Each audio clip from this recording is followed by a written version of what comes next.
Alors voilà, je vais vous demander d'aller chercher un document sur lequel on va démarrer et l'adresse, elle est là. Donc vous tapez ça dans l'URL d'un navigateur web. Ça va, c'est fait? C'est bien. Non, je rigole. Voilà l'adresse simplifiée. C'est ça que vous allez taper, ce sera quand même mieux. Sinon, on est encore là demain matin, je pense.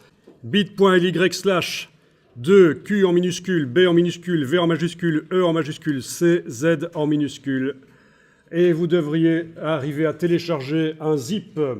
Alors pour ceux qui ne sont pas habitués au zip, il faut savoir que sur le PC Windows, le zip, pour pouvoir utiliser ce qui se trouve dans le zip, il ne faut pas double-cliquer sur le zip. Ça vous montre juste ce qu'il y a dedans, mais c'est inutilisable. Sur le PC Windows, pour pouvoir utiliser ce qu'il y a dans le zip, il faut faire un clic droit, extraire ici, et ça va vous créer un dossier à côté du zip, et là-dedans, les éléments qui sont dans le dossier sont utilisables. C'est vrai qu'il y a un dossier macOS X que vous n'utilisez pas en fait. C'est là-dedans que se trouvent tous les fichiers qui commencent par ._, et ce sera illisible sur le PC, c'est juste des icônes du Mac en fait. Alors quand vous avez dézippé votre fichier là sur Windows, vous avez ouvert le INDD, donc il vous a indiqué qu'il faut rééditer les liens, que les liens vers les images ne sont plus bons. Donc vous avez répondu Update Links. Ensuite, il vous a dit qu'il y a une police qui est manquante. Ben oui, le document utilise une police pour un titre et ça doit être celle-là, à mon avis, c'est pour le titre. Cette police n'est pas disponible sur votre ordinateur. Oui, il y a quelqu'un qui n'avait pas les images qui apparaissaient, mais c'est parce qu'il avait oublié d'extraire le zip. Donc il avait ouvert le INDD directement dans le zip sans faire clic droit extraire, et donc forcément, c'est ce que je vous disais, c'est inaccessible en fait. InDesign ne voit pas ce qu'il y a dans le zip tant que vous ne le dézippez pas. Bon, ben à part ça, ça devrait aller. Vous avez un document. Alors c'est vrai qu'il est un peu bizarre. Il y a des carrés roses, mais c'est pour construire le document. Ça nous sert à construire le document, en fait, ces carrés roses et ces lignes. Donc, on va voir ça ensemble. Donc, je fais ce que vous avez fait, enfin presque, c'est-à-dire que j'ouvre le document InDesign. Le voilà. Alors, la palette des outils, ici, elle n'a pas l'air d'être là. Je vais aller la chercher. Me dit Window Tools, le voilà. Elle est en 2 colonnes chez moi. Je vous demande de la mettre également en 2 colonnes chez vous. La palette des outils, ce sera plus simple pour la suite. Donc avec la petite double flèche à cet endroit-là, vous allez pouvoir faire passer la palette des outils en 2 colonnes. Dans le bas de la palette des outils, quand elle est en 2 colonnes, vous avez 2 cases. La case de gauche doit être enclenchée. Et vous avez les constructions qui apparaissent, les repères qui apparaissent. Donc voilà, petite précision par rapport au dossier. C'est vrai qu'il y a un dossier macOS X que vous n'utilisez pas en fait. C'est là-dedans que se trouvent tous les fichiers qui commencent par ._, et ce sera illisible sur le PC. C'est juste des icônes du Mac en fait. Donc c'est comme ça. Alors, en tout cas, voilà, c'est intéressant parce que vous voyez que, d'abord que je suis là sur un Mac et vous êtes sur des PC, et malgré tout, on va s'en sortir, puisque le logiciel fonctionne quasiment de la même manière, à part la touche contrôle, la touche commande, le truc habituel. Quand on est sur un Mac et sur un PC, c'est la différence. Et ça, je le dirai chaque fois, les raccourcis pour PC et pour Mac. Et vous voyez aussi qu'un document InDesign peut être transféré d'un logiciel d'une plateforme à l'autre, en fait, de Mac vers PC ou inversement. Et que, voilà, il y a dans le dossier d'assemblage que vous avez été chercher, il y a les fontes qui sont utilisées par le document. Et il y en a une parmi celles-là qui n'est pas installée sur votre ordinateur Windows. Et si vous voulez que le message à propos de la fonte manquante disparaisse, il faudra installer la fonte manquante. Je ne sais même pas laquelle c'est. Vous avez vu le message, vous. Mais ça n'a pas d'importance, on ne va pas le faire. Mais en tout cas, voilà, le dossier d'assemblage réunit tout ce qu'il faut.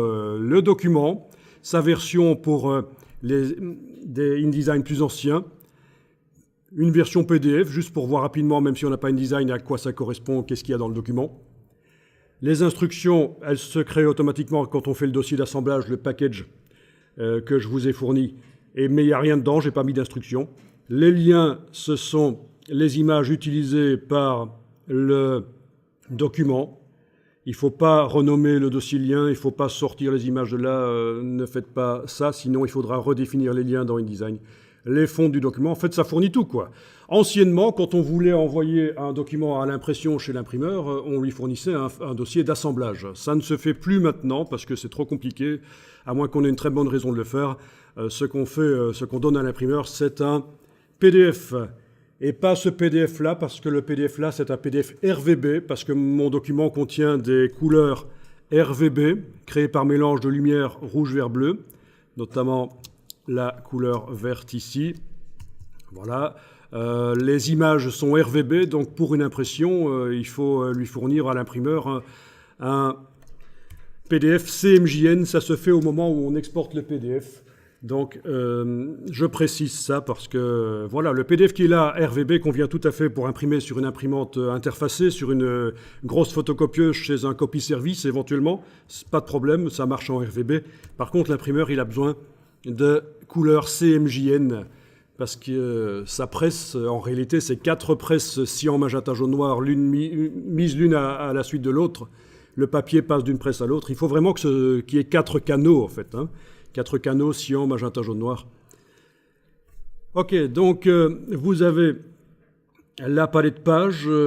Si vous ne l'avez pas, vous la faites apparaître. Menu, fenêtre, page. Et la palette page, chez vous, elle est sans doute différente d'aspect. Vous voyez que vous pouvez essayer de l'élargir, la palette page, avec sa petite case en bas à droite.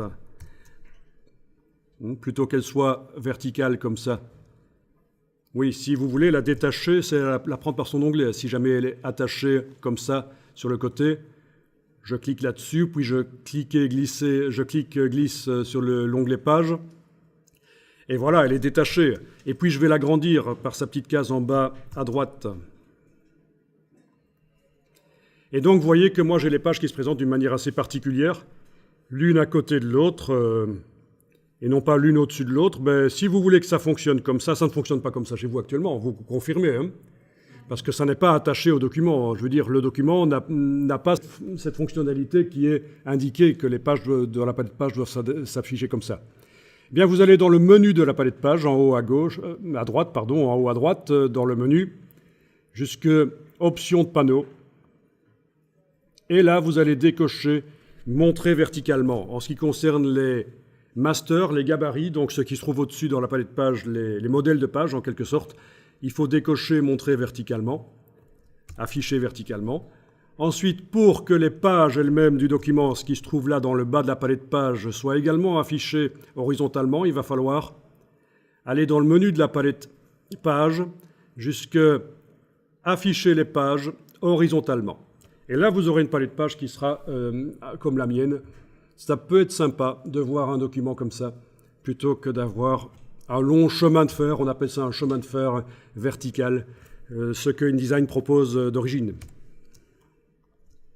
Alors, le principe de ce document, des documents InDesign, on peut en faire de plein de manières différentes, mais le principe du document ici, c'est que nous avons des gabarits, des modèles de pages, qui se présentent différemment. On a ici un gabarit avec 3 colonnes par page. Donc c'est un document double page, bien sûr, page de gauche, page de droite. Autre gabarit avec 4 colonnes. En fusionnant les colonnes 2 par 2, ça peut être des pages à 2 colonnes. Vous comprenez, hein, si je fusionne la colonne 1 et la 2, et si je fusionne ensemble la 3 et la 4, j'obtiens une page à 2 colonnes. Voilà. Ici, c'est juste une des pages du document qui a été travaillée et elle a été envoyée en tant que page modèle pour pouvoir être réutilisée. Par exemple, si chaque mois je fais un article différent sur un sujet différent, mais que la structure des 2 pages doit rester la même, je vais juste me servir de ça et remplacer les images et le texte et les titres, mais en tout cas, ça ira très vite pour faire la mise en page. C'est ça l'idée, de prendre des pages qu'on a faites dans le document, là, et de les transformer en un gabarit par une fonction. D'abord, il faut activer les 2 pages, ne le faites pas, je vous montre, hein, pour ceux qui seraient curieux, c'est une fonction qui fonctionne comme ça. on doit activer les 2 pages dans le cas d'un document double page, parce qu'on ne peut pas envoyer une seule des pages gauche ou droite en tant que gabarit. Ensuite, dans le menu de la palette de pages, c'est dans le sous-menu Master Pages, c'est enregistré en tant que gabarit, Save as Master. C'est comme ça que ce gabarit se retrouve là, alors qu'il est quand même particulier par rapport aux autres, il est complètement différent. Voilà pourquoi.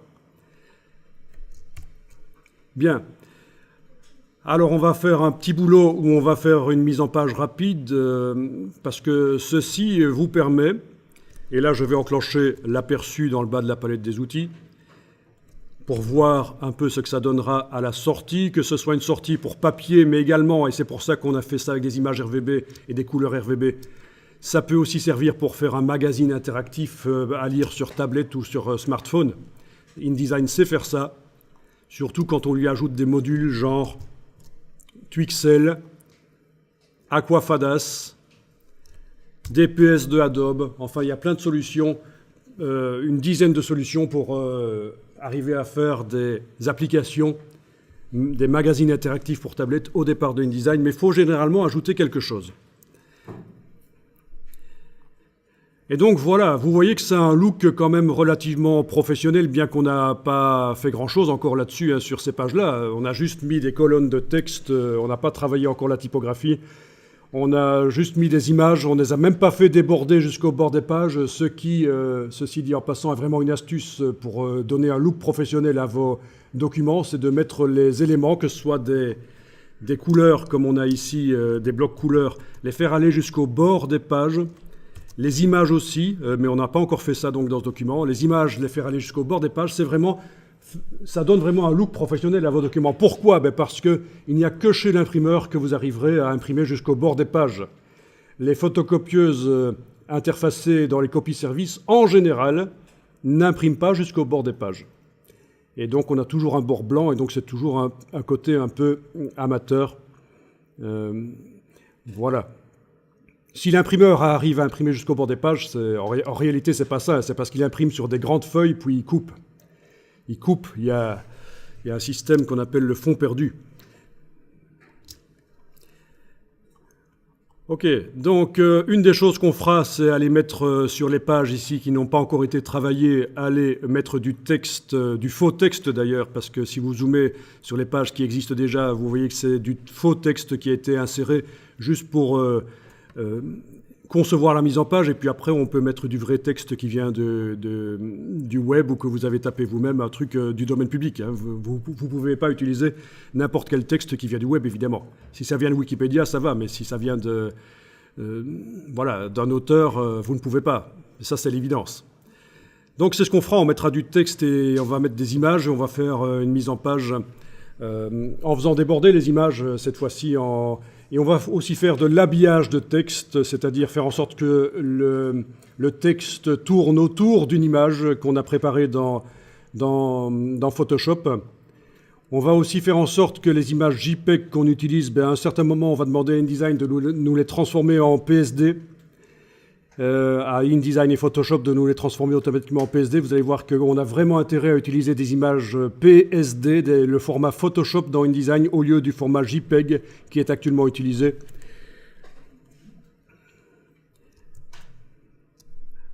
Voilà. Puisque actuellement, c'est un format JPEG qui est utilisé. Parce que je n'avais pas les finances pour aller faire un safari, photographier des crocodiles pendant 6 semaines. Donc, et même pour le zoo, j'ai demandé au patron, il n'y avait pas le financement pour aller quelques jours au zoo photographier des crocos. Donc voilà, le web c'est intéressant dans ce cas-là. C'est pas interdit d'utiliser des images du web, tant qu'elles sont dans le domaine public, que l'auteur ne conserve pas les droits sur l'image qu'il a mise sur le web. Typiquement, moi, j'utilise Google pour chercher des images. Et voilà. Et je tape en général les mots en anglais, parce que c'est toujours mieux. Il y a quand même plus d'images qui sont indexées en anglais qu'en français.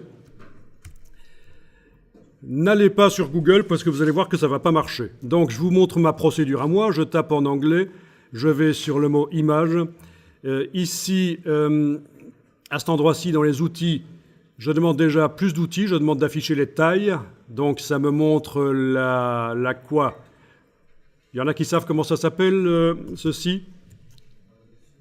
Là, je ne vous entends pas. Alors ceux qui disent que c'est la résolution, en général, c'est la réponse qu'on donne. C'est oui, la taille. Le mot taille en infographie, ça définit 4 choses pour une image. Hein. Ça peut être la taille du fichier, ça peut être la résolution, ça peut être ce qu'on a ici, la définition. Voilà. Ça peut être aussi la dimension en centimètres. Et encore une chose, ça peut aussi être la profondeur de pixels. Est-ce qu'on a des pixels avec beaucoup d'informations? Est-ce qu'on a du 8 bits, du 16 bits, du 32 bits? Donc la taille, c'est un terme générique, taille des images. Donc en fait, voilà, ce que je veux vous faire comprendre, c'est que ceci n'est pas la résolution. C'est ce qu'on appelle la définition. La résolution, c'est une notion qui n'intervient que dans le monde de l'impression. Ça indique, tiens, sur le papier, sur une distance d'1 pouce, parce qu'on parle en résolution par pouce, sur une distance de 2,54 cm, 1 pouce, j'ai autant de pixels de l'image qui est utilisé pour recréer l'image sur le papier avec de l'encre. Ici, c'est vraiment la définition.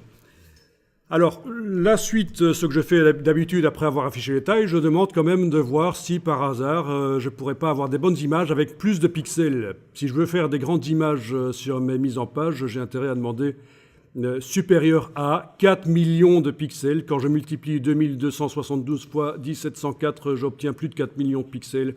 Ou alors 8 millions de pixels quand je multiplie 3264 fois 2448, etc. Évidemment, plus je monte, moins j'ai de résultats. Voilà. Et alors, quand je vois une image, oui, d'abord celle-là, c'est pas certain qu'elle soit du domaine public, au fait. Il faut aussi régler les droits d'usage. Il faut que je prenne des images que j'ai le droit de réutiliser et de modifier. Si je recadre une image dans la mise en page, c'est une modification. Donc, il ne faut pas prendre juste réutilisation autorisée. Il faut prendre réutilisation et modification autorisée. Ne faites pas ça, ça ne va pas marcher. Je vous montre juste dans Google. Et je vous dirai pourquoi ça ne va pas marcher chez vous. Voilà. Ou alors, à la place des droits d'usage, là, je peux aussi indiquer public domaine, entre guillemets. Dans tous les cas, si je fais un travail sérieux, il faut que je vérifie... Elle a un peu trop bouffé, celle-là. Il faut que je vérifie si les images, vraiment sur la page web qui contient l'image, si l'image est réellement du domaine public, si j'ai le droit de l'utiliser. Alors, pourquoi ça ne va pas marcher chez vous? Je vous montre pourquoi. Parce que depuis quelques... mois, depuis 1 an à peu près, Google a retiré le bouton qui permet de voir l'image en haute définition. Parce qu'ils ont eu des problèmes avec une banque d'images qui s'appelle Getty, qui leur a dit ça va pas, les gens peuvent voir les images en haute définition, ça ne va rien. Alors, la méthode que moi j'utilise, j'ai ajouté à mon navigateur Firefox, et j'ai fait la même chose aussi dans mon navigateur Chrome, j'ai ajouté une extension qui permet, quand je clique sur une image, d'afficher l'image en haute définition. Une extension allemande, tout le monde l'aurait deviné. Ça veut dire aller chercher l'image. Bon, vous ne l'avez pas, donc pour afficher l'image haute définition, ça ne va pas aller, vous allez juste avoir l'image en basse définition, ça ne va pas le faire. Donc, ce que vous allez faire, c'est utiliser un autre moteur de recherche d'images, et il se trouve que le moteur Bing, par exemple, il a toujours ce bouton qui permet d'afficher les images en haute définition, donc ça va être mieux. Voilà.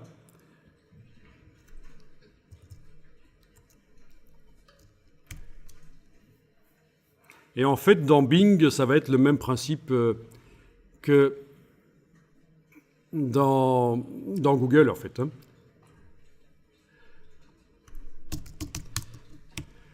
Voilà, dans Bing, par exemple, je recommence la même recherche. Bon, il n'est pas certain que ça donne les mêmes résultats que Google, évidemment. Le système d'indexation n'est pas le même. Je vais ici taper, entre guillemets, public domaine. Je vais dans la partie images. Donc ça, vous pouvez le faire dans Bing.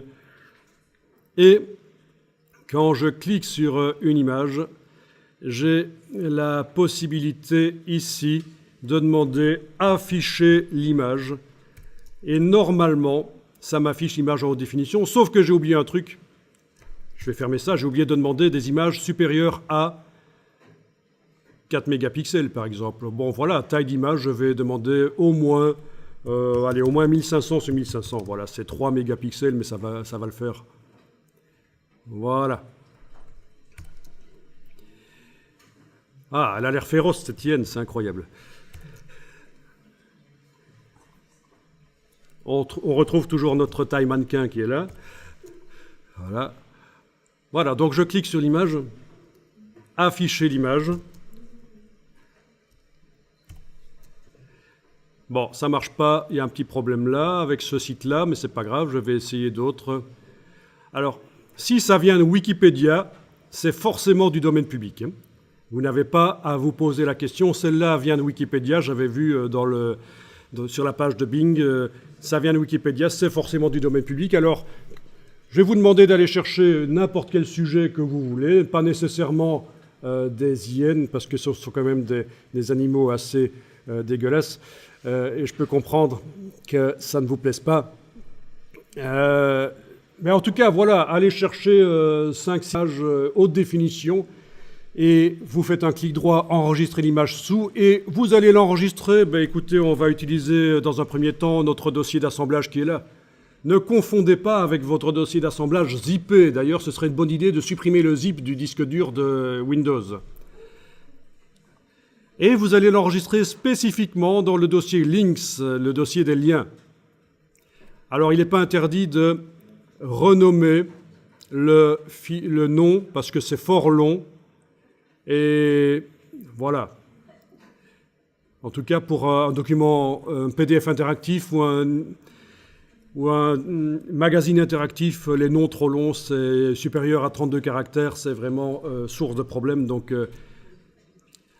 alors, concernant les noms, c'est toujours une bonne idée de donner un nom qui ne commence pas par un numéro, qui n'a pas d'espace, mais plutôt qui utilise des underscores ou des tirets,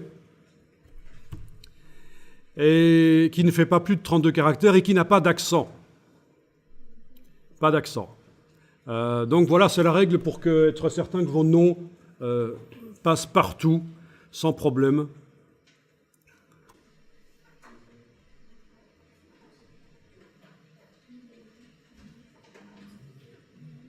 Ah tiens, j'ai enregistré l'image alors qu'elle est composée de numéros. Il faudra peut-être que j'aille renommer ça, mais bon, ça marche, hein, tant que vous ne faites pas de l'interactivité, que vous ne mettez pas les images sur un serveur, que voilà, ça peut quand même si le nom n'est pas WebSafe.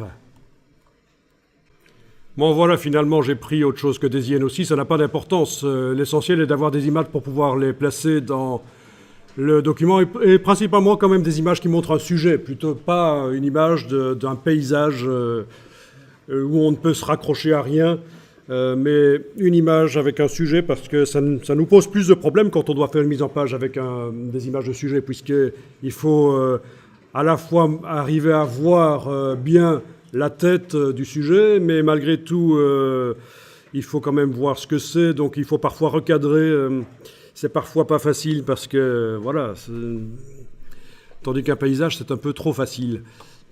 Bien sûr, vous utilisez des images de paysage dans vos mises en page si vous voulez, mais je veux dire, pour l'exercice ici, d'avoir un sujet, c'est bien. Alors voilà, dans votre document, vous allez travailler par exemple sur les pages 6 et 7. Vous allez double-cliquer. Quoique, ce serait intéressant parce qu'on a déjà plein d'images, plein de pages, je veux dire, avec basées sur 3 colonnes. Oui, allons-y pour le 6 et 7, c'est bien. Donc, comme dans tous les logiciels Adobe, vous avez la roulette Alt roulette pour zoomer en avant, en arrière. Vous avez la barre d'espacement pour bouger l'image dans sa fenêtre.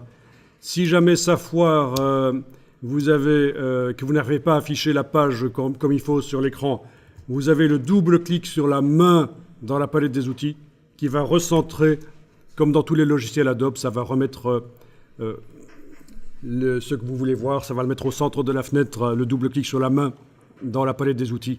Je pense qu'avec ça, vous êtes sauvé pour zoomer en avant, en arrière. Bougez l'image dans sa fenêtre avec la barre d'espacement. Double-clic sur la main pour recentrer. Alors évidemment, si votre roulette de souris ne fonctionne pas, il faudra utiliser les raccourcis clavier qui sont sur le PC, barre d'espacement contrôle, sur le Mac, barre d'espacement commande. Ça, c'est pour la loupe positive qu'on clique pendant qu'on a barre d'espacement contrôle sur le PC, barre d'espacement commande sur le Mac.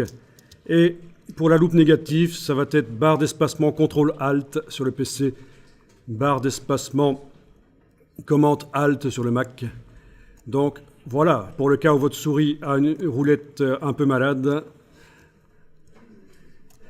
vous avez les raccourcis qui fonctionnent de toute façon aussi dans tous les autres logiciels Adobe. Bien, je vais travailler sur la page de gauche, la page 6. Donc, il est bien indiqué 6 en bas à gauche de votre fenêtre de document. Vous êtes en train de voir la page 6. On va mettre 3 images. 3 images dans la colonne de droite de la page 6. Et donc pour faire ça, je dois être en affichage normal, je dois voir les repères comme il faut. Je vais aller voir la palette des calques, parce que les repères sont sur des calques pour eux, et les blocs roses, là, qui vont contenir des images ou du texte, sont sur leurs calques à eux aussi. Donc vous allez dans le menu Window, Layers, Fenêtre, Calque. Oui, donc on a un calque, le calque d'origine du document, ça a été créé dans la version anglaise de InDesign au départ. Donc Layer 1, on a 3 calques de repères. Je peux renommer celui-là repère 1, en double-cliquant sur lui. Celui-là qui contient les éléments sur lesquels je travaille là, je peux le renommer, on va dire le calque pour les images et le texte, parce que pour l'instant, on garde les images et le texte sur le même calque. Ça a parfois de l'intérêt de les mettre chacun sur leur calque à eux. On a un calque pour les fonds. Ce sont les fonds colorés comme celui qui avait sur la page qui existe là. Sur la page 3, on a un fond coloré qui a été mis à cet endroit-là. Et on fait un calque rien que pour lui aussi. Donc voilà la situation. Vous êtes en train de travailler sur le calque qui est celui-là, que vous avez renommé ou pas, je ne sais pas. Les autres sont verrouillés, on ne travaille pas sur eux. C'est parfait. Voilà. Donc, ben oui, on travaille dans la version anglaise de InDesign ici. Alors, je ne sais pas, il y en a que ça dérange peut-être qu'on travaille dans la version anglaise. Ils préféraient la version française. Eh bien, je tiens à remercier ces gens-là qui vont laisser du travail aux autres, puisque il y a quand même beaucoup plus de pays où on parle anglais que de pays où on parle français. Donc voilà, ceux qui veulent travailler uniquement dans les logiciels en version française vont être limités à la France, le sud de la Belgique et quelques autres. Oui, il y a le Québec aussi, oui. Donc merci à eux. Et les autres, ben, tant mieux, parce que c'est très bien de connaître les logiciels, d'arriver à les utiliser dans les 2 versions, anglaise ou française. C'est très bien. Dans les villes un peu cosmopolites où il y a plein de gens qui parlent différentes langues, ce sera d'office en anglais. Hein. Donc voilà. Alors on y va. Vous allez prendre la flèche noire. Alors regardez, et puis vous allez faire après, ça va être assez simple. J'ai donc 6 rectangles ici. Je vais supprimer celui-là, celui-là et celui-là. Puis je vais cliquer sur celui-là, prendre la poignée là, l'agrandir. Celui-là aussi. Voilà, j'ai 3 zones. Ben oui, vous n'aviez pas cru qu'on allait mettre des images dans des rectangles allongés comme ça. Le principe, c'est que c'est modulaire comme ça. Si je veux 3 images dans ma colonne, ben je supprime les 3 rectangles et puis j'agrandis les autres. Si j'en veux 2, je supprime 4 rectangles et j'en agrandis 2. Si j'en veux un seul, j'en supprime 5 et j'agrandis le seul qui reste. Enfin, c'est le principe, quoi.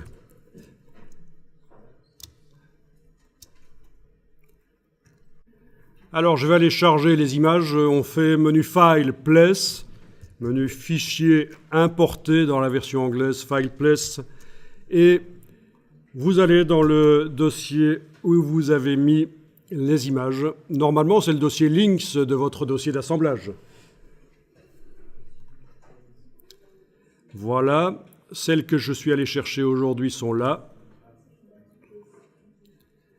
Clic, majuscule, clic.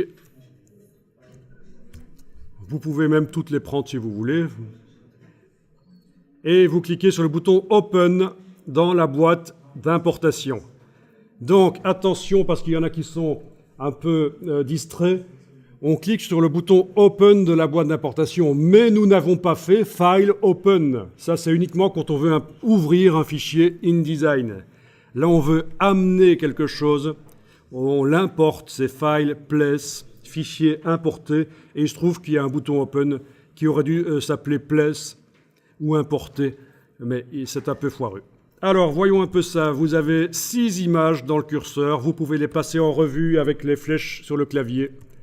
Les flèches gauche et droite sur le clavier vous permettent, dans un sens ou l'autre, de voir les images. Voilà. Droite, gauche, droite, gauche, droite, gauche. Voilà. Et quand vous avez choisi l'image qui vous botte, vous cliquez sur votre bloc rose et elle va dedans. Image suivante. Allez, ça, voilà. Image suivante. Ah, voilà. Ok, c'est bon, c'est dedans. Je peux activer la flèche noire dans la palette des outils et les autres images ne sont plus dans le curseur. Alors, vous avez remarqué que les images se sont redimensionnées automatiquement parce que les blocs roses qui sont dans les gabarits sont prévus pour redimensionner automatiquement les images qui arrivent dedans. Donc là, par exemple, je suis en train de travailler sur la page 6. La page 6, et elle utilise le gabarit B, comme c'est indiqué sur la page ici. Alors, allons voir un peu dans le gabarit B. On va double-cliquer sur le gabarit B. Il est là, gabarit B, qui, au passage, utilise le gabarit A. Mais c'est pas très grave, c'est de la hiérarchie de gabarits. C'était pas prévu de le faire au départ d'ailleurs, ça n'a aucun intérêt dans le cadre de ce document ici. Mais en tout cas, voilà, je double-clique sur la page de gauche du gabarit B. Voilà les blocs, il ne faut surtout pas les modifier parce que ça modifierait tout sur les pages du document.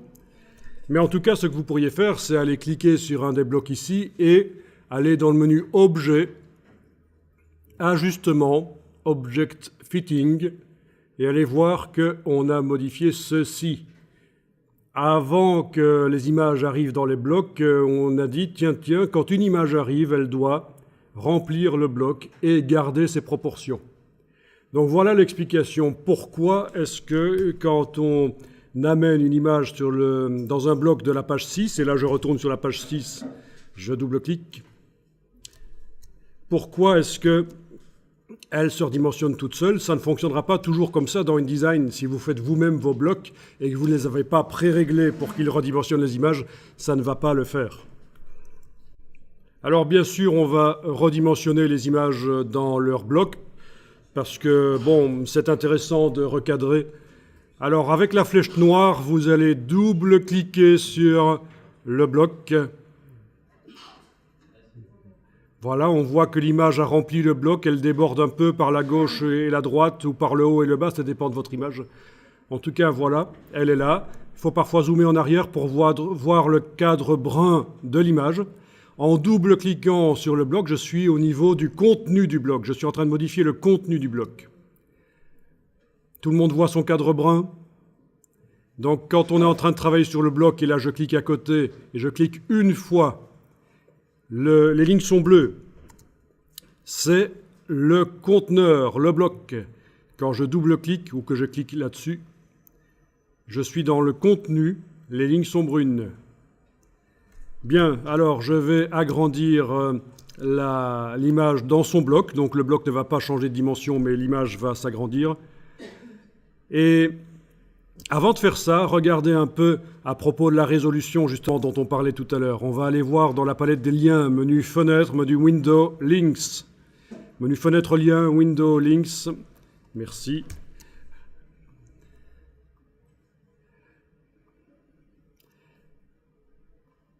OK. Donc, l'image sur laquelle on est en train de travailler là, elle est indiquée là. Et on a les informations en bas, il faut peut-être les déployer chez vous. Et alors, vous avez la résolution qui est pré-réglée dans le fichier. Avec Photoshop, notamment, on peut indiquer quelle est la résolution d'une image, on peut pré-régler l'image. Et cette résolution est à 72 pixels par pouce. Donc quelqu'un qui n'y connaît rien en mise en page va se dire « Ah, voilà une image que je suis allé chercher sur le web, elle est en 72 pixels par pouce. Je suis allé en chercher plein d'autres sur le web, elles sont la plupart du temps en 72 pixels par pouce. Donc elles ne conviennent pas pour la mise en page. » Que nenni! Parce qu'on l'a redimensionnée, on l'a fait assez petite sur la mise en page, et les pixels se sont tassés, et la résolution que l'image a dans le document InDesign ici chez moi, c'est 894, donc on est largement au-dessus des 300 pixels par pouce nécessaires pour une impression chez un imprimeur, voire même des 150 pixels par pouce nécessaires pour l'impression d'une affiche en jet d'encre. Quand vous imprimez en jet d'encre, 150 pixels par pouce, c'est bon. Pour un imprimeur, on dit qu'en général, il faut 300. Donc voilà, ça c'est une première chose. Alors, je vais redimensionner l'image, je prends donc la flèche noire, j'enfonce la touche Alt et la touche majuscule. Pas la touche Caps Lock, c'est la touche majuscule. La touche Shift. Et en ayant ces deux touches Alt et majuscule enfoncées, je prends une poignée du coin et j'agrandis. Et ça s'agrandit par son centre. Donc je suis en train de peut-être rendre, ça a zippé un peu, je vais rezoomer. Je suis en train de rendre peut-être l'image un peu plus intéressante parce que j'avais beaucoup d'espace autour de mes deux bestioles, là, mes deux poneys, et voilà, en zoomant sur eux, comme ça, c'est bien. Mais si c'est des poneys, allez les caresser et vous verrez. Ok, donc l'image a été agrandie et qu'est-ce que... Ben voilà, maintenant les pixels sont moins tassés les uns sur les autres. Je suis à 521. Voilà, voilà. Donc c'est ça le principe, il faut bien comprendre comment ça fonctionne. Alors je vais travailler maintenant sur cette image-ci, je double-clique. Celle-là. Voilà, on voit qu'elle déborde par le haut et le bas. Toujours avec la flèche noire, je vais faire Alt majuscule, voilà. Alt majuscule. J'agrandis. Ah oui, au fait, j'étais à combien? Je n'ai pas regardé, je viens d'annuler. Je suis à 1023 pixels, résolution de 1023 pixels par pouce pour cette image. Même si, quand je l'ouvre dans Photoshop et que je regarde la résolution, il va m'indiquer que c'est du 72. Mais ça n'a pas d'importance. Donc, j'agrandis avec Alt majuscule. Comme ça, les proportions sont gardées, c'est important. Si les proportions ne sont pas gardées, ça se verra à cet endroit-ci. Et ce sera aussi indiqué à cet endroit-là dans les informations de l'image. Au lieu d'avoir une dimension, vous en aurez deux. Enfin, voilà. Ici, voilà. Au lieu d'avoir un pourcentage d'agrandissement, vous en aurez deux, je veux dire. Si vous avez écrasé l'image dans un sens ou l'autre, ce qu'il faut éviter absolument, évidemment. OK. Alors, ce qui m'intéresse, c'est la tête de ce GNU. Donc, j'agrandis. Et bien sûr... il va falloir que maintenant, sans enfoncer les touches, je repositionne l'image. Et voilà, superbe GNU des forêts ardennaises. Et résolution 286. Alors on pourrait se dire, ah, c'est pas assez, j'ai trop agrandi. Mais non, tant que vous êtes à peu près à 200, 250, 300, c'est bon. Hein. Si vous envoyez chez l'imprimeur pour une impression en technique offset une image à 200 pixels par pouce... il n'y a pas de problème, ce sera peut-être un tout petit peu flou, mais ce sera très bien, il n'y a pas de problème. Donc, tu me parles d'un problème là, je vais tenter de le recréer ici. Je double-clique sur cette image-là, j'agrandis avec Alt majuscule, donc ce qui permet d'agrandir par le centre. Mais, avant de lâcher le bouton de la souris, je fais l'erreur de lâcher les touches au clavier. Et donc, il est possible que l'image se soit écrasée, et donc du coup on a une double résolution ici, ça dépend dans quel sens, largeur ou hauteur. On a également un double agrandissement ici en pourcentage, voilà. Donc problème. Ça c'est quand on lâche, et là je vais faire annuler, CTRL Z plusieurs fois, Commande Z sur le Mac, c'est quand on lâche les touches au clavier, Alt et majuscule, avant d'avoir lâché le bouton de la souris. Donc je recommence avec le... La poignée là est Alt majuscule. J'agrandis, je dois lâcher le bouton de la souris, puis les touches. Oui, je ne vous avais pas dit en fait. Ben oui, c'est des touches de contrainte, elles doivent rester enfoncées jusqu'à ce que tout soit fini. Si vous les lâchez avant le bouton de la souris, c'est comme si vous ne les aviez pas enfoncées. Surtout la touche majuscule. La touche Alt, elle sert à faire en sorte que l'agrandissement se fasse par le centre. La touche majuscule, c'est pour que les proportions soient gardées. Donc voilà. Alors, l'art du recadrage, ben oui, on peut rendre des photos intéressantes grâce à un recadrage particulier, il faut le sentir. Vraiment, vous avez intérêt à recadrer les choses. Donc, quand vous photographiez vous-même vos photos, faites-les à pleine résolution, à pleine définition, on devrait plutôt dire dans ce cas-là, pleine définition. Et oui, parce que dans les appareils photo, ils utilisent parfois le mot résolution. Tout comme quand on parle d'écran, quand on veut parler de la définition d'un écran, le terme résolution est parfois utilisé. Mais donc voilà, il faut faire vos photos vraiment avec un maximum de pixels et puis comme ça vous pouvez faire du recadrage. Alors, tout ce qui déborde là des images, ce sera donc toute la partie qui déborde de l'image. J'ai une image immense là de mon zèbre ardennais là. Ben, toute cette partie-là, dans le PDF, quand on exporte et qu'on donne à l'imprimeur, on peut dire qu'elle disparaît, ces parties qui ne sont pas affichées, qui ne sont pas visibles dans le document. Comme ça n'alourdit pas inutilement le PDF. Est-ce que ça alourdit le document InDesign? Pas du tout, puisque les images ne sont pas vraiment dans le document InDesign. Si je vais voir les tailles, vous allez comprendre qu'il s'agit vraiment d'un système de liens et que donc les images, on les voit dans le document InDesign bien sûr, mais elles ne sont pas vraiment intégrées. Si vos liens disparaissent, là, les images, si elles disparaissaient, le document InDesign serait inutilisable. Il a besoin des liens. Donc, on a un document ici qui fait 5,8 mégas. Ça, c'est la taille de mon document InDesign que je suis en train de travailler. Et pourtant, il contient plusieurs images, dont certaines font elles-mêmes 5,7, 4,2, etc. Donc voilà, mais en fait, il ne contient pas vraiment les images. C'est lié. C'est le principe du lien. C'est ce qui va vous permettre de faire des magazines avec des dizaines et des centaines d'images sans avoir besoin d'un ordinateur super puissant. Avec un bête ordinateur, vous y arriverez parce que les images ne sont pas vraiment dans InDesign. À ce propos, si ça devient lent à un certain moment, vous avez même la possibilité de demander de voir les images en basse définition. Ça va libérer de la ressource informatique et ça va vous permettre de faire des documents longs malgré que vous avez un ordinateur un peu faiblard. Dans le menu Affichage, View, Performance d'affichage, si on passe en affichage standard, Typical Display, on voit moins de pixels, ça permet quand même de faire la mise en page, mais ça va libérer de la ressource informatique. Bon là, vu qu'on est avec un document avec peu d'images, je peux me permettre de demander un affichage haute qualité, qui sera un peu comme dans Photoshop donc. On voit tous les pixels comme quand on ouvre les images dans Photoshop. Alors, n'oubliez pas d'enregistrer le document. C'est vrai qu'on n'a pas encore vraiment enregistré, il ne faudrait pas perdre ça.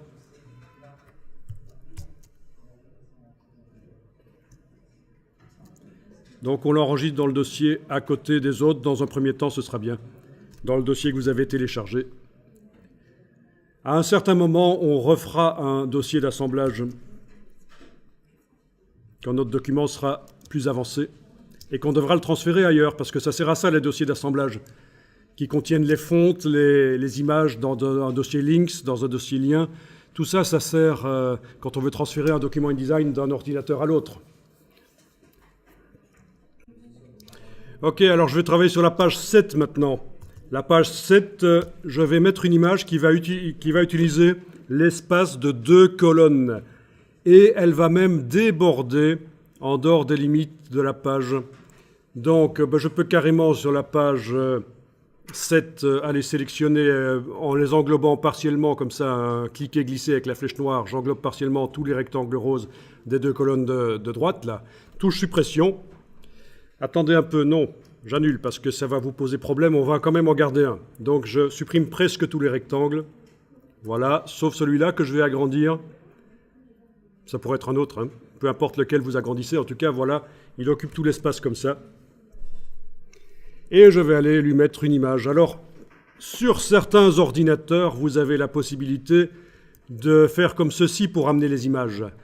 Je mets le document sur... je vais réduire la taille du document. Alors là, je vais d'abord enfoncer majuscule tabulation pour faire disparaître les palettes de droite. Vous n'êtes pas obligé de faire ça, je vous montre. Hein.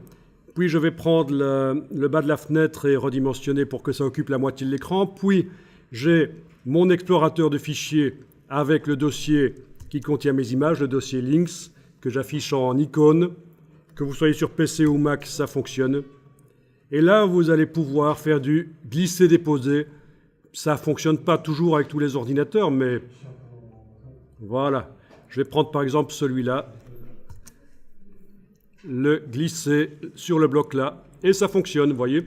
Donc c'est une autre manière d'amener les images dans le document en utilisant l'explorateur de fichiers. D'une manière ou d'une autre, en tout cas, amenez une image dans votre document là sur le bloc qui occupe 2 colonnes sur la page 7. Alors, ça peut arriver, c'est arrivé ici, quand on utilise les raccourcis clavier, comme on a utilisé Alt majuscule dans les logiciels Adobe sur un PC Windows, on a le Windows qui passe en clavier américain. Vous avez un clavier français AZERTY et il doit être indiqué en bas à droite sur votre écran FR. Vous êtes en clavier français, mais le fait d'avoir utilisé des raccourcis clavier dans Adobe vous la fait passer en version anglaise. Et c'est assez ennuyeux. Alors c'est pour ça que j'ai fait une petite vidéo qui vous explique comment vous pouvez désactiver une fois pour toutes ce raccourci clavier de Windows qui fait passer, quand vous enfoncez certaines touches, qui fait passer le clavier en anglais. Donc pour ceux chez qui ça arriverait, il suffit de taper ceci dans YouTube, dans Bermond, c'est mon nom, désactiver clavier Adobe, et vous allez tomber sur cette petite vidéo de 24 secondes qui vous montre le raccourci, pour ceux qui ne connaissent pas, vers les paramètres Windows pour arriver à désactiver le raccourci qui fait passer les claviers de français à anglais. C'est typique, ça arrive tellement souvent que j'ai fait une vidéo pour ça, voilà.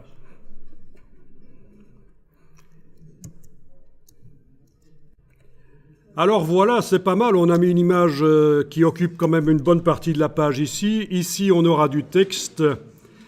Mais il faut vraiment profiter. Si vous avez l'occasion d'imprimer chez un imprimeur, il faut faire du fond perdu. C'est-à-dire que ici, je vais étendre comme ça l'image en dehors des limites de la page. Voilà. Comme ça. Largement en dehors des limites de la page. En fait, l'imprimeur va imprimer 3 mm en dehors des limites de la page, puis il coupera la page. Il y aura un façonnage du document. Donc c'est ce qu'on appelle du fond perdu, c'est-à-dire qu'on fait aller les images au-delà du bord de la page qui est ici en noir. Alors l'image ne va pas encore jusqu'au bord, vous avez deux solutions, soit vous l'agrandissez par double-clic et comme on a vu, soit vous demandez à InDesign de vous l'agrandir dans le bloc en faisant menu Objet, Ajustement, Remplir le bloc proportionnellement. Objet, ajustement, remplir le bloc proportionnellement. Et voilà, l'image agrandit le bloc. En passant en affichage aperçu, là en dessous, le raccourci c'est W au fait. On n'a même pas besoin de cliquer, c'est le raccourci W. Vous arrivez à voir ce que ça donnera. Le document va ressembler à ça. Et ça, c'est ce que vous voyez dans les livres et dans les magazines. Contrairement à ce qui se passe quand on fait une impression sur une photocopieuse couleur ou une imprimante, vous avez la possibilité, chez un imprimeur, de faire aller les images jusqu'au bord des pages. Vous pouvez aussi, bien sûr, imprimer vos affiches chez vous sur du jet d'encre sur un papier plus grand que le format de l'affiche et puis vous recoupez au cutter, bien sûr. En tout cas, c'est une astuce visuelle pour donner un côté professionnel à vos documents. Je suis en affichage aperçu.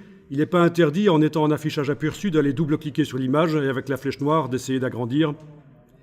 Alors, vous avez peut-être remarqué que quand vous bougez rapidement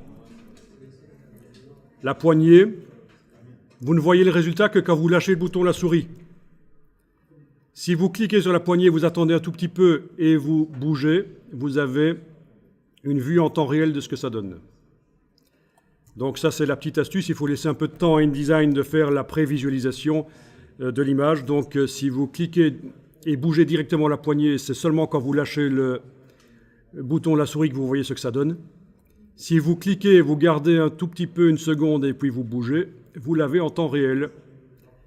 Même chose quand on déplace, là j'enfonce plus aucune touche, je déplace, mais j'ai cliqué et j'ai attendu un tout petit peu, et là quand je déplace, c'est du temps réel. Parfait. Quelle est la résolution effective de cette image dans InDesign? Est-ce que c'est valable? Pour une sortie sur tablette, il faudra du 144 pixels par pouce. Ici, je suis à 126. C'est certain que chez un imprimeur, elle sera un peu floue, mais on peut l'améliorer dans Photoshop. Photoshop a un système de multiplication de pixels intelligent et on va demander d'améliorer ça. Est-ce que vous avez aussi une image qui, à force d'être agrandie comme ça, elle est largement en dessous des 300 pixels par pouce? Ça va, vous l'avez? Ok, on va l'ouvrir dans Photoshop et essayer de l'améliorer. Voilà, n'oubliez pas d'enregistrer votre document de temps en temps, il ne faudrait pas perdre ça. Bon, normalement, InDesign vous sauvegarde toutes les 5 minutes et en cas de plantage, ça va vous récupérer au moins vos 5 dernières minutes de travail. Je vais aller vérifier dans les préférences. Ici, ne le faites pas, mais je vais juste vérifier dans les préférences gestion des fichiers au niveau de... Ce n'est pas ici. Si, c'est ici. Enfin, en tout cas, ça, c'est le fichier de récupération. Bon, c'est quelque part ailleurs que c'est indiqué toutes les combien de minutes il récupère. Il faudrait que je trouve où c'est. Je ne sais pas si c'est réglable comme dans Photoshop d'ailleurs.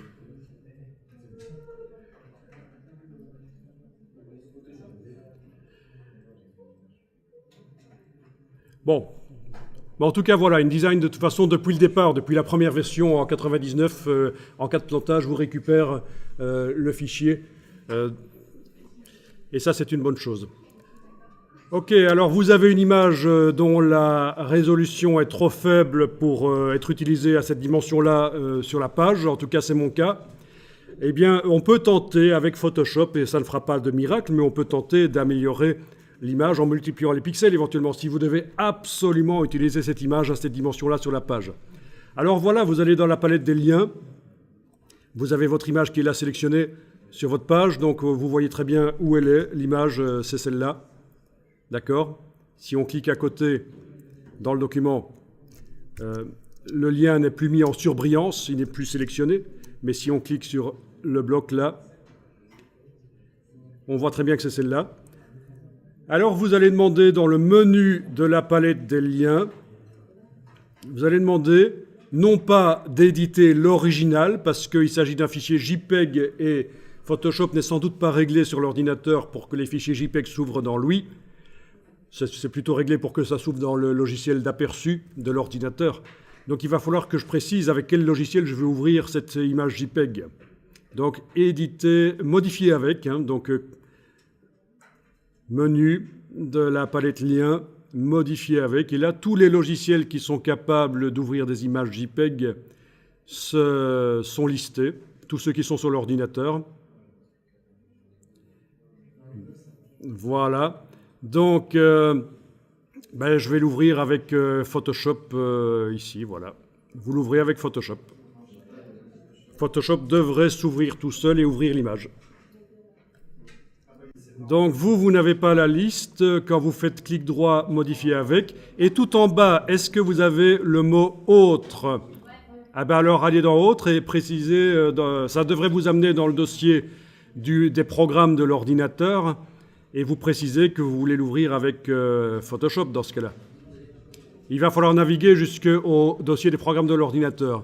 Ou alors, autre solution, vous ouvrez Photoshop à côté d'InDesign et vous ouvrez cette image-là dans Photoshop et ça marchera quand même. Hein. Vous allez ouvrir ce fichier-là dans Photoshop. Vous connaissez le nom puisqu'il est indiqué là.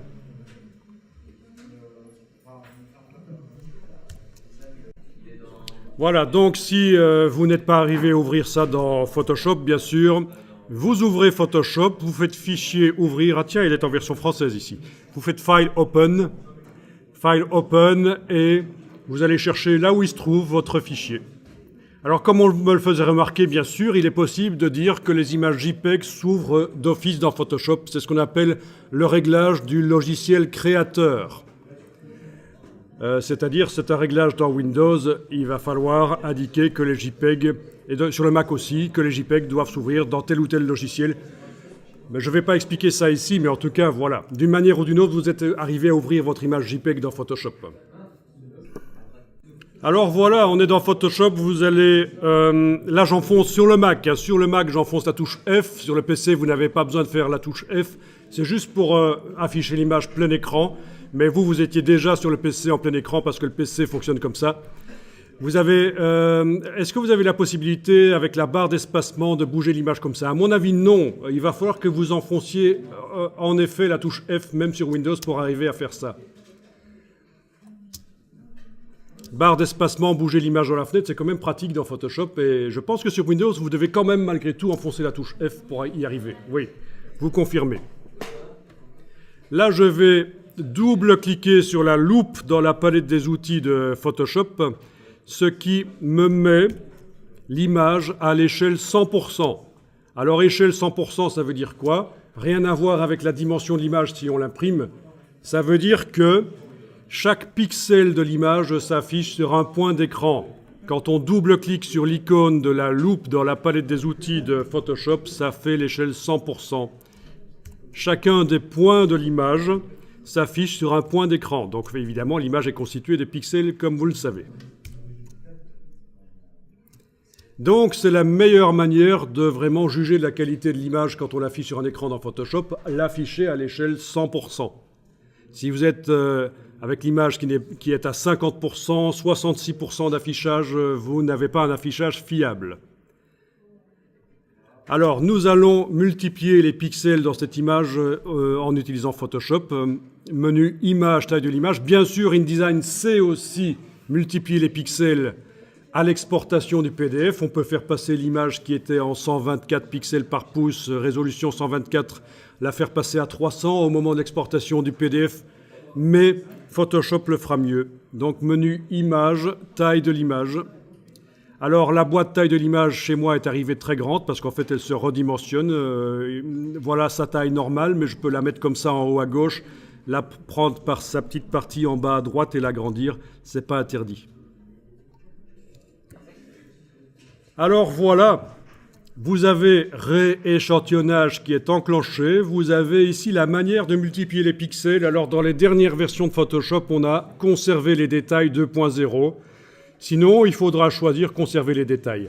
C'est en tout cas une méthode d'agrandissement des images qui vous propose un curseur qui sera surtout utile pour retirer les artefacts, les petits grumeaux de pixels sur les surfaces unies. Et donc, on n'en aura pas ici, à mon avis, parce que c'est surtout quand on agrandit des images qui contiennent des objets industriels comme des voitures. Typiquement, quand on agrandit, quand on multiplie les pixels, on nettoie la surface grâce au curseur ici. Je vais le laisser sur 0, la réduction de bruit. Alors, on va modifier quoi? On va essayer de modifier la résolution. Pourquoi? Parce qu'on va tenter de garder les centimètres de l'image tels qu'ils sont là, indiqués dans le fichier d'image qui est utilisé par InDesign. Si on modifiait les centimètres ici, il faudrait repositionner l'image dans InDesign. En modifiant seulement la résolution, un repositionnement de l'image ne sera pas nécessaire. Vous comprenez? Je ne vais pas changer la taille en centimètres de l'image, je vais changer juste la densité des pixels. Alors à la place de 72 ici, on peut éventuellement taper, je vais essayer de taper 180, pourquoi pas. 180, ce qui va me faire une image qui passe d'une taille de 12,5 mégas dans mon cas, c'est la taille du fichier ouvert dans Photoshop. Pas nécessairement la taille du fichier JPEG sur disque dur, parce que là c'est compressé, mais en tout cas la taille du fichier ouvert dans Photoshop. Je passe de 12 à 78, donc oui, ça multiplie quand même pas mal de nombre de pixels. La définition de l'image est augmentée. Si je garde le même nombre de centimètres et que j'augmente la densité de pixels, je multiplie les pixels, C'est comme ça que je densifie les pixels sur une distance de 2,54 cm. C'est en les multipliant ici avec Photoshop. Ben forcément, il y a plus de pixels dans l'image. Alors voyons un peu ça. Je vais ici zoomer avec les raccourcis de Photoshop, barre d'espacement contrôle sur le PC, barre d'espacement Alt pour zoomer en arrière, barre d'espacement contrôle sur le PC ou commande sur le Mac, barre d'espacement commande.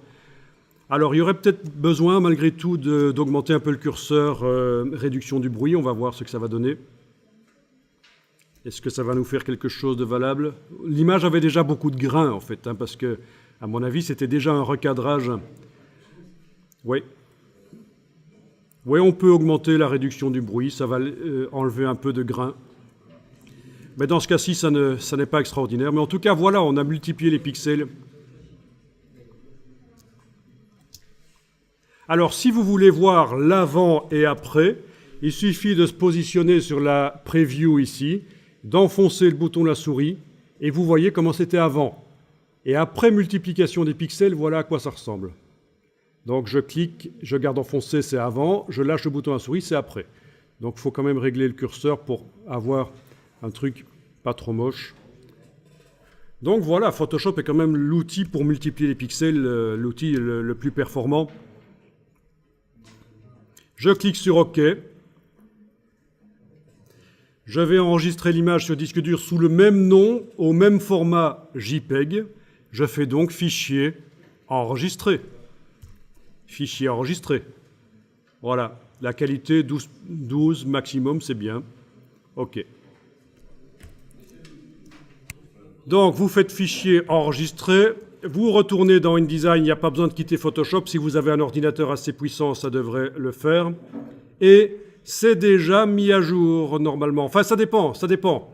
Moi, comme j'avais demandé d'ouvrir l'image au départ de InDesign, il a déjà fait la mise à jour. Par contre, vous, si vous l'avez ouverte en parallèle de InDesign, vous devriez avoir un petit point d'exclamation ici quelque part qui vous dit que l'image doit être mise à jour. Il va falloir cliquer sur l'icône de la double flèche ici. La double flèche là, pour mettre à jour réellement l'image dans InDesign. Donc, si vous l'avez fait en ouvrant l'image dans Photoshop, en faisant fichier ouvrir dans Photoshop, InDesign ne sait pas que vous avez fait la mise à jour, enfin que vous avez modifié l'image. Je veux dire, il ne sait pas s'il doit faire lui-même tout seul la mise à jour, c'est ça. Est-ce que vous avez votre petit point d'exclamation jaune là, dans un triangle? Vous cliquez là-dessus, ça fait la mise à jour, vous devriez voir que l'image change. Et ici, je suis remonté à 316. Tout à l'heure, j'étais à 124 pixels par pouce. Je suis maintenant à 316. Voilà. Donc, c'est une des manières de multiplier les pixels quand on a besoin d'utiliser une image vraiment grande dans la mise en page. Et malheureusement, elle n'est pas assez précise. Mais on peut artificiellement, dans Photoshop, aller régler ça.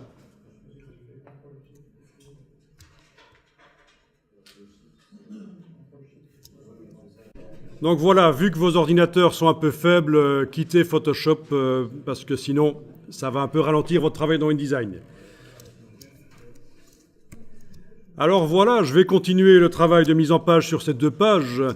Je vais ici repasser en affichage normal dans InDesign et je vais mettre du texte, 2 colonnes de texte sur la page de gauche, 1 colonne sur la page de droite.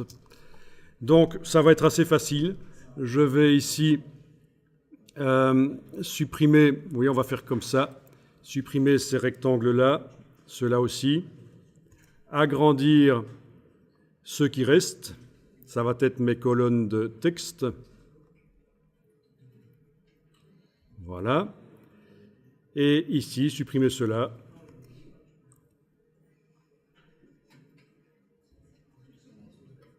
Voilà. Donc voilà à quoi va ressembler la mise en page de ces pages-là. Des images sur le côté ici, du texte ici, une image qui déborde là. Voilà. Alors c'est pas terrible, mais c'est quand même mieux que dans Word pour l'instant. Voilà, c'est ça qu'il faut bien comprendre dans InDesign, la mise en page, c'est très souple, on peut faire ce qu'on veut. C'est ça la différence par rapport à Word, c'est que le positionnement des images, des textes, c'est vraiment très souple. Alors voilà, on va mettre du faux texte juste pour voir ce que ça donne. Vous allez prendre l'outil texte et cliquer sur le bloc pour le transformer en bloc texte. Quand vous avez fait ça donc avec l'outil texte, vous allez remplir le bloc. Il y a le curseur là qui clignote, qui attend qu'on remplisse. Vous allez faire un clic droit, remplir avec le texte de substitution, fill with placeholder text. Voilà. On n'a pas encore travaillé la typographie, on va se contenter du texte qui arrive là, le texte basique. La typographie, choisir le caractère, l'interlignage, la dimension, ce sera pour plus tard. Je fais la même chose pour la colonne de droite, là, clic droit. Donc bien sûr, à un certain moment de la mise en page, ce sera remplacé par du vrai texte. Mais en attendant, on peut malgré tout commencer avec du faux texte comme ça. Alors surtout, n'essayez pas de lire parce que c'est du faux latin. Et en plus, c'est vraiment dégueulasse ce qu'il racontait, c'est pas pour les enfants, donc ne lisez pas.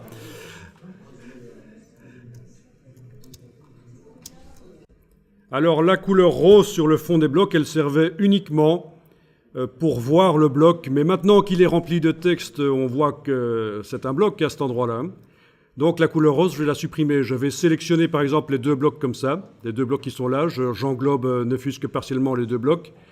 Ils ont le même fond qui apparaît là. S'ils avaient des fonds différents, on aura un point d'interrogation. C'est pas grave, ce serait le même principe.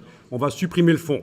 Vous devez avoir la case de fond dans la palette des outils, la case de fond qui est en avant-plan. Vous allez cliquer sur la diagonale ici pour enlever la couleur rose corset de grand-mère qui se trouve là. Voilà. Ah oui, il faut être précis. En graphisme, c'est important. En plus, on aime bien les grand-mères. En graphisme. En général, elle dirige les bureaux. Voilà. On reste un peu dans le thème, hein. Les loups, les hyènes, les cougars, c'est un peu la même chose. Je rigole. Alors, vous avez quelque chose qui ressemble déjà à un document un peu plus professionnel, bien qu'il manque plein de choses, notamment la numérotation des pages, enfin plein de choses, des titres, des espaces entre les paragraphes. Il y a plein de choses qui manquent, bien entendu. C'est un peu diversifié, hein, quand même d'une page à l'autre. On sent qu'il y a une structure, c'est ça l'idée. C'est que dans tout le document, il faut qu'on sente qu'il y a une structure derrière qui est commune, mais malgré tout, d'une page à l'autre, il faut de la diversité. C'est ça le secret d'un bon document de mise en page. De la structure commune à tout le document, mais en même temps, d'une page à l'autre, de la diversité. Ok, donc je continue et je vais repasser ici en affichage standard, donc touche W si vous voulez, ou alors cette icône-là. Comme ça, on voit bien la structure de la construction du document. Et alors, je vais aller mettre un titre là au-dessus, dans un bloc, rien que pour le titre, c'est une manière de faire. Mais il va falloir d'abord que j'aille baisser la poignée du centre de chacun de ces deux blocs ici. Du coup, quand vous avez demandé de remplir avec du faux texte, ça a rempli au maximum. Ben, il ne va plus y avoir assez de place pour tout montrer. Vous allez avoir une petite croix rouge ici qui va apparaître pour vous indiquer qu'il y a du texte qui sort du bloc. Ça n'a évidemment aucune importance puisque c'est de façon du faux texte ici. Donc je vous montre, je prends la poignée là, je la baisse là. Vous voyez, ça c'est une gouttière indiquée par les repères. Donc juste sous la gouttière, qui est un espacement entre des blocs, on parle de gouttière horizontale ou verticale, sous la gouttière, j'ai le début du bloc qui est là, et la croix rouge qui indique que oui, forcément, il y a du texte qui n'apparaît plus. Que faire dans ce cas-là? Ben, il faut supprimer du texte du bloc, il faut faire la police de caractère plus petite, enfin... il y a plein de solutions. Et c'est ça que ça vous indique ici, une erreur. Ça veut dire qu'il y a du texte en excès dans un bloc. Ben, on va créer une deuxième erreur, c'est tellement gai. Alors allons-y, je prends l'autre bloc, je baisse jusque là, voilà. Ah, 2 erreurs, ah, ça devient jouissif. Ok, donc on a la place pour faire un titre là. Je vais prendre l'outil texte et créer un bloc pour le texte. Donc vous voyez que nos rectangles roses de départ Ils nous sont utiles pour démarrer la mise en page, mais après, vous pouvez bouger les blocs selon les repères qui passent, qui indiquent les gouttières entre ces rectangles d'origine, là. Vous pouvez, donc c'est ce qu'on a fait là, repositionner la hauteur d'un bloc, c'est pas interdit, recréer carrément un nouveau bloc, voilà, c'est ce que je fais ici, outil texte. Et oui, je pourrais créer un bloc diagonal et venir cliquer dedans avec l'outil texte, ça le transformerait en bloc texte. Mais je peux aussi directement prendre l'outil texte et faire un cliquer-glisser, comme ça, voilà. Je vais sélectionner avec la flèche noire le bloc, comme ça vous voyez où il est.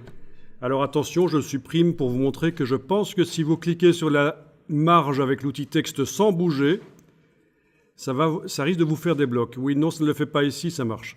Donc faites gaffe quand même, hein, c'est un cliquer-glisser ici. Parce que parfois avec l'outil texte, quand on clique sur une marge, ça fait un bloc. Ça fabrique un bloc texte sur toute la page. Ça n'a pas été le cas ici apparemment. Non, ça n'a pas été le cas, c'est parfait. Donc voilà, vous avez votre bloc texte qui est là. Et vous allez cliquer un titre dedans. Donc outil texte, oui, ça clignote dedans. Vous tapez un titre.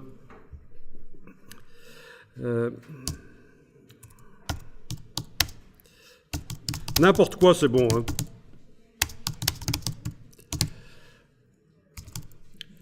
Avec 2 N, ça va, nous, à Solène. Haha. Bonne question. Il faut vérifier, il y a un vérificateur orthographique. Un seul. OK. Alors, on va pouvoir, ce texte, évidemment, c'est un titre, hein, réécrivez pas la Bible, hein. Donc, on va pouvoir le modifier. Pour le modifier, il y a 2 solutions. Soit je sélectionne le bloc et je vais aller modifier dans la palette caractères, la dimension, etc. Soit je sélectionne avec l'outil texte le texte, comme ça, et je le vais, même chose, palette caractères, je vais le modifier. Quel est l'intérêt de faire comme ça, avec l'outil texte, sélectionner le texte? C'est quand on veut modifier une partie du texte qui est dans un bloc. Mais là, dans ce bloc, il n'y a que ce texte-là. Donc, au lieu de le sélectionner comme ça et de le voir en négatif et de ne pas vraiment voir ce que je fais, je vais sélectionner plutôt le bloc. Vous voyez la logique. Si je veux modifier tout le texte qui se trouve dans un bloc, j'ai intérêt à sélectionner le bloc avec la flèche noire. Comme ça, le texte est toujours vu correct. Il ne passe pas en négatif comme quand je le sélectionne avec l'outil texte. Ensuite, vous allez dans le menu texte en haut de l'écran, Type, caractères. Voilà, la palette caractères. Vous allez pouvoir modifier la dimension. Si vous voulez que ça aille plus vite, quand vous modifiez ici, touche majuscule et ça va plus vite. Vous voyez, on passe de 10 à 10. C'est toujours le même principe dans tous les logiciels Adobe. Alors, important, quand vous faites du texte dans InDesign et surtout des titres, il faut faire attention à l'espacement entre les caractères. Alors, regardez mon texte ici qui a des trop gros espacements. Je ne sais pas si vous le sentez parce que c'est le travail d'un graphiste. Ceux qui ont fait du graphisme le voient sans doute. Entre le B et le E, l'espacement est trop grand. Entre le P et le O aussi. Peut-être entre le D et le E aussi. Donc il y a un problème d'espacement de caractères. Il y a possibilité de le modifier manuellement, mais on peut aussi demander à InDesign de régler le problème pour nous. Et ça se fait dans la palette caractères. Donc non seulement j'ai demandé un texte ici à 40 points, mais je vais en plus aller lui demander de passer en crénage optique. C'est-à-dire que plutôt d'avoir un bête espacement régulier, mathématique, entre les caractères, je vais lui demander d'aller régler lui-même l'espacement en passant ici en optique. Regardez mon titre, on voit le mot poulain. Dès que je passe en optique, vous avez vu que le O s'est rapproché du P. Même chose entre le B et le E, d'ailleurs, ça ne se voyait pas sur l'écran. Je repasse en métrique. Vous avez une approche entre les caractères, une approche de paire, on appelle ça P-A-I-R-E, une approche de paire qui n'est pas bonne. Si vous passez en optique, c'est tout de suite mieux. Ah oui, au fait, il est indiqué ici que la langue est de l'anglais parce que je suis dans la version anglaise de InDesign. En fait, j'ai fait fonctionner mon système d'exploitation en anglais, le Finder, le gestionnaire de fichiers en anglais, et du coup, InDesign est en anglais quand je le lance. C'est parce que vous êtes sur des machines où vous n'avez pas le choix. Votre InDesign est en anglais, donc j'ai adapté mon ordinateur ici pour qu'il fonctionne en anglais. Donc dans les préférences langage de mon ordinateur ici, j'ai fait en sorte que l'anglais soit le langage du système d'exploitation. Quand j'ai lancé InDesign, je l'ai en anglais, et forcément, il considère que le texte est en anglais. C'est pas bon, parce que pour les coupures de mots, pour les correction orthographique, ce ne sera pas bon. Il faut que je précise que c'est du français, en fait.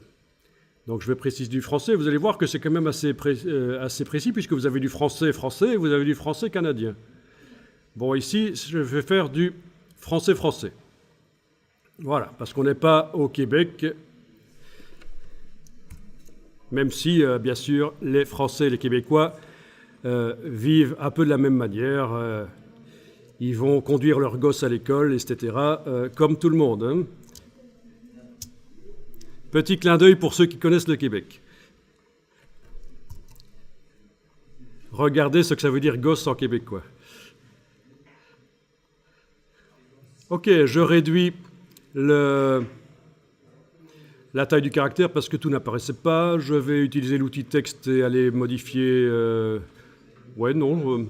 Ah oui, au fait, les 3 petits points ici, ça se fait par Alt point. Ce n'est pas 3 petits points qui se suivent. Hein. Ça, c'est de la typographie. Dans tous les logiciels, ça marche comme ça. Alt point, ça vous fait 3 points. C'est le caractère 3 points. Bon, vous n'êtes pas obligé de le mettre, hein, mais au passage, je l'expliquais parce que ce n'est pas toujours connu. Alors, je vais chasser les poulains dans la savane. Non, je rigole. Je vais chasser ce qui suit le curseur ici à la ligne suivante.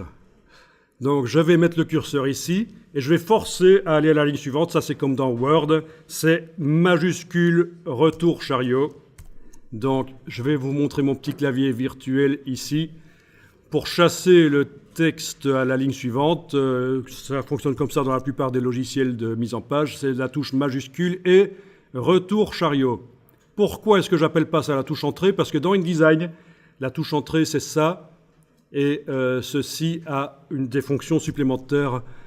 Ça ne marchera pas si vous utilisez la touche entrée du pavé numérique, par exemple. Je ne crois pas que ça marchera. Voilà, donc j'ai ajouté quelque chose ici, en faisant majuscule retour chariot, j'ai ajouté quelque chose ici. Pourquoi ça s'appelle retour chariot, au fait, vous savez pourquoi? La touche retour chariot, carriage return en anglais, ça vous dit rien? En fait, dans les logiciels de mise en page comme InDesign, vous avez des choses qui viennent du passé. C'est fort traditionnaliste.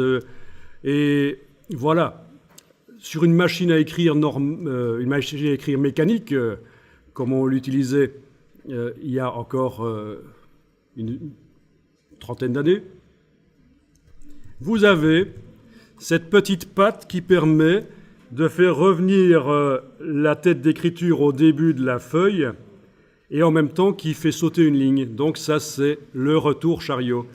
Et quand vous enfoncez la touche retour chariot dans InDesign, c'est ce que vous obtenez, ça passe à la ligne suivante. Mais ici, j'ai fait un retour chariot spécial. J'ai chassé le texte qui était à la suite du curseur par majuscule retour chariot.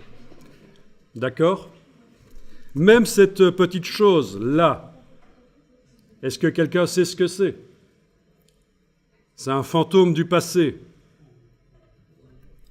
Gutenberg, les caractères mobiles. Je vous montre.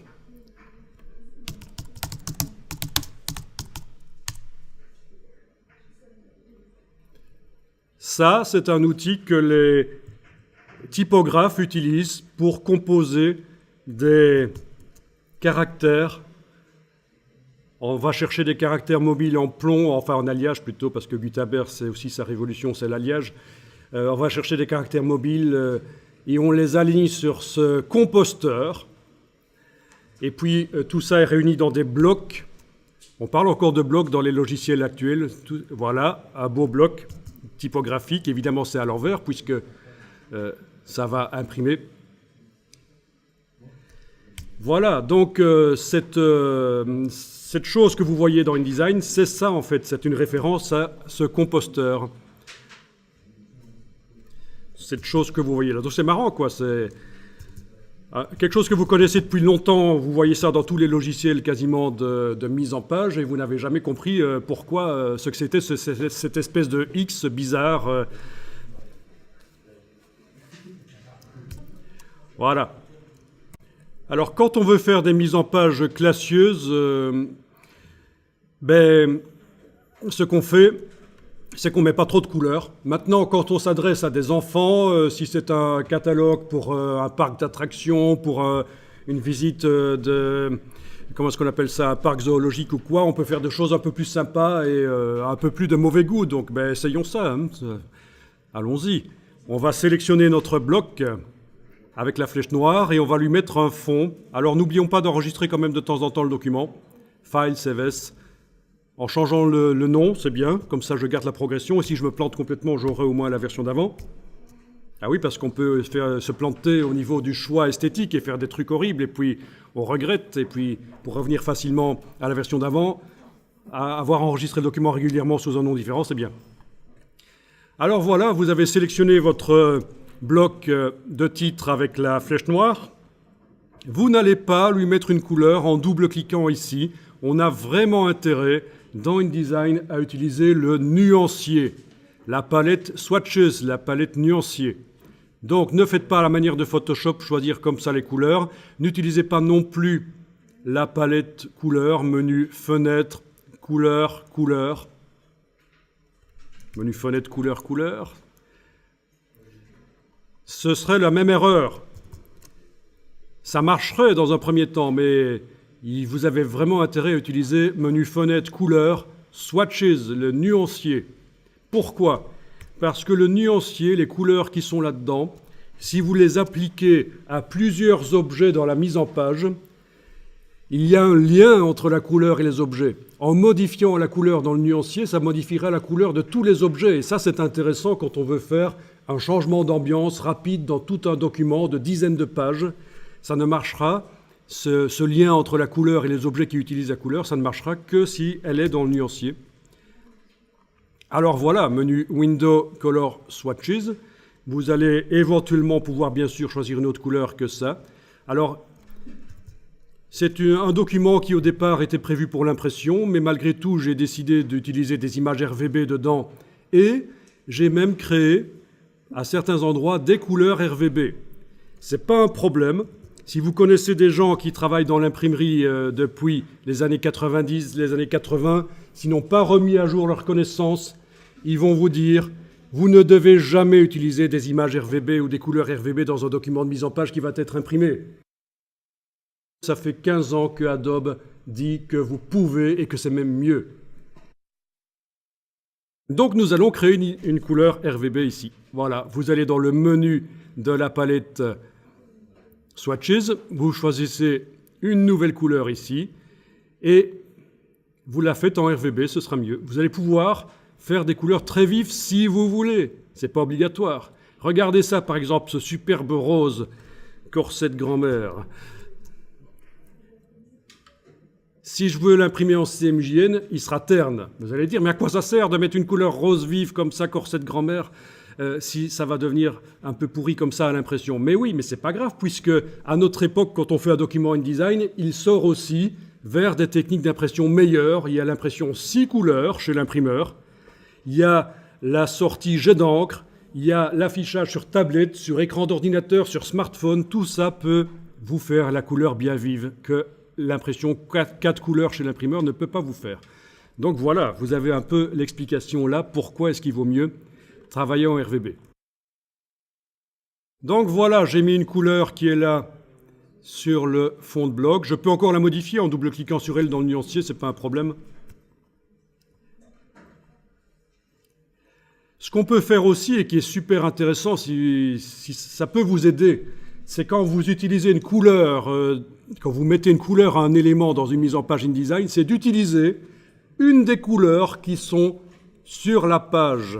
Par exemple, je vous montre ça. Je prends la pipette qui est ici. celle-là. Vous voyez, derrière cette pipette de thème de couleur, vous avez une autre pipette. Je vous montre, je clique sur une image, là par exemple. Cette couleur-là se met sur le bloc. Si je veux pouvoir choisir d'autres couleurs, je suis obligé d'enfoncer la touche Alt et je peux aller comme ça pipeter d'autres couleurs. Donc c'est la pipette qui est là,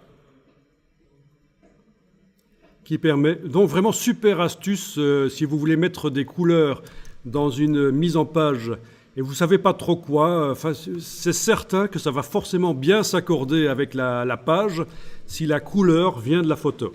Donc c'est la pipette avec la touche Alt, on doit forcer à ce qu'elle reste en mode de prélèvement, parce que la pipette sert à prélever mais aussi à appliquer. Mais là avec la touche Alt, je l'oblige à rester en mode prélèvement.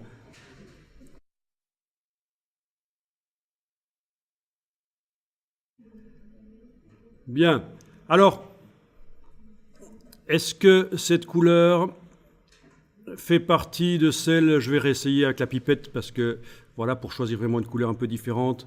Voilà, ok, superbe vert ici que j'ai été chercher dans le fond de l'image de mon loup. Elle n'est pas dans le nuancier, j'ai dit que c'est mieux si elle est dans le nuancier. Bon, ben, ce que vous allez faire à ce moment-là, vous avez la possibilité de double-cliquer sur l'échantillon de couleur ici et de demander « Ajouter la couleur au nuancier ». D'accord? Et voilà, elle est là. OK. Et donc là, ça va. On a un lien entre la couleur et les objets qui vont l'utiliser, cette couleur. Si on veut modifier toutes les couleurs d'un coup, cette couleur-là, dans tout le document, ce sera possible. Si elle est utilisée par plusieurs objets, plusieurs textes, ce sera possible. Bien, on va donner un arrondi au bloc. Il est sélectionné avec la flèche noire. Vous allez... Je vais le repositionner correctement parce que je l'ai un peu bougé. Voilà, c'est important qu'il colle aux marges hein, et aux repères. Pourquoi? Ben parce que par la suite, si on redimensionne, si on modifie un peu la mise en page, la largeur des pages, ça nous aidera que les blocs collent aux repères. C'est important. Bon, alors donc, le bloc est sélectionné. Menu Objet, arrondi, Corner Options. Voilà. Et c'est un arrondi dynamique. Ça veut dire quoi? Ça ne veut pas dire qu'il va danser la salsa. Quand on parle de dynamisme en infographie, ça veut dire qu'une fois qu'on l'a mis, il sera encore modifiable. Il suffira de retourner à cet endroit-là, ce sera modifiable. Donc, je vais choisir ici la chaîne est là, ça veut dire que ça va le mettre sur les 4 coins d'office. Elle n'est pas cassée, si je clique dessus, elle se casse, mais je ne vais pas la casser, je reclique, elle n'est pas cassée.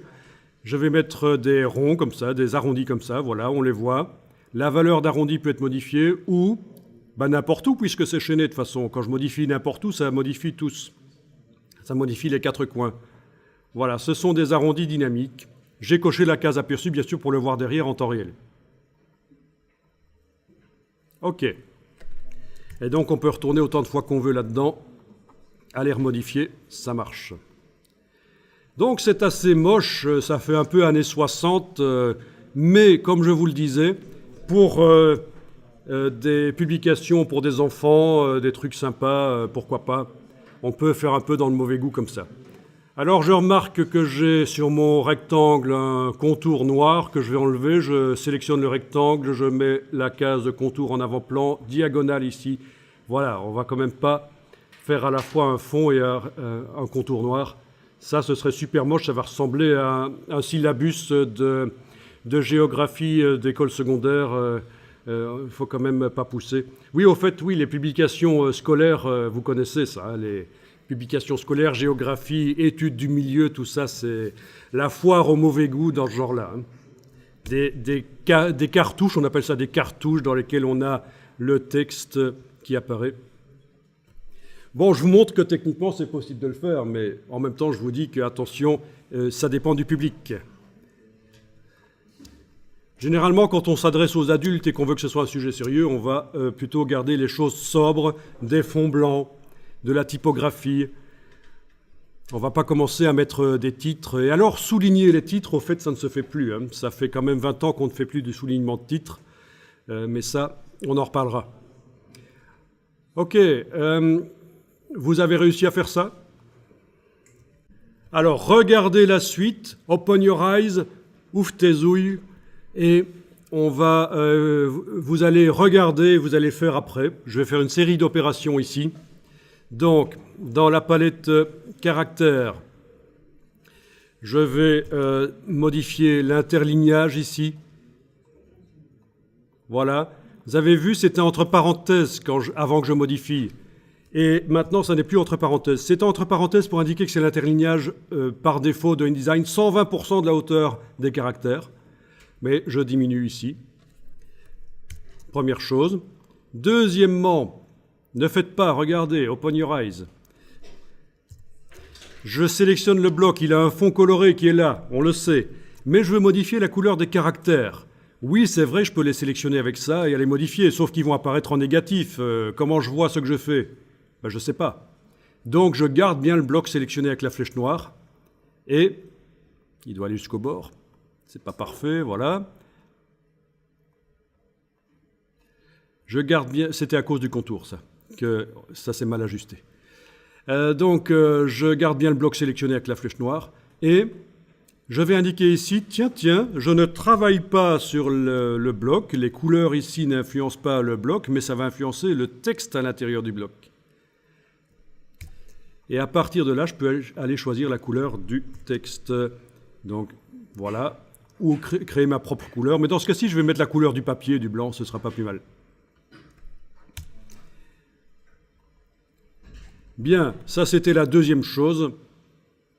Donc, la couleur du texte. J'ai donc modifié d'abord l'interlignage ici, puis j'ai été modifier la couleur du texte en indiquant bien que je travaille sur le texte. Et j'ai vu directement ce que ça donne. Et maintenant, je vais faire le centrage dans les deux sens. Et pour le centrer horizontalement, je vais devoir utiliser la palette paragraphe, menu texte, paragraphe, type, paragraphe. Non, merci. C'est la petite Z de InDesign. Voilà. Donc, je centre. Il faut que le bloc soit sélectionné, sinon ça ne marche pas. Je centre horizontalement. Bon, ça veut dire que de chaque côté, à gauche et à droite du texte, j'ai le même espace, quoi. En principe. Si j'ai pas commencé à être chipoté ici pour mettre des marges et des alinéas, des retraits, ça marche. Maintenant, le centrage vertical. Ça ne va pas se faire sur le travail du texte, mais sur le bloc texte. Pour ça, il faut travailler sur le bloc texte. Et je vais aller dans menu Objet, Options de bloc de texte. Et c'est là que je peux dire, tiens, le texte doit être au centre ou en bas, mais dans ce cas-ci, je vais faire au centre du bloc.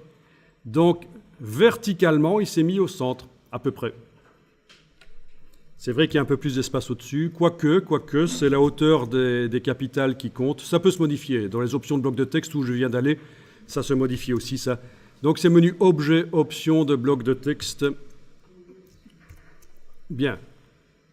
Et j'ai demandé alignement centré. OK, c'est dans les options de ligne de base qu'on règle la manière dont les choses se passent au niveau de la ligne du dessus. Peu importe, ça devient un peu trop compliqué. Alors allez-y, faites ça. Regardez ce que ça donne en aperçu, en enclenchant l'aperçu, en cliquant à côté de tout. Voilà.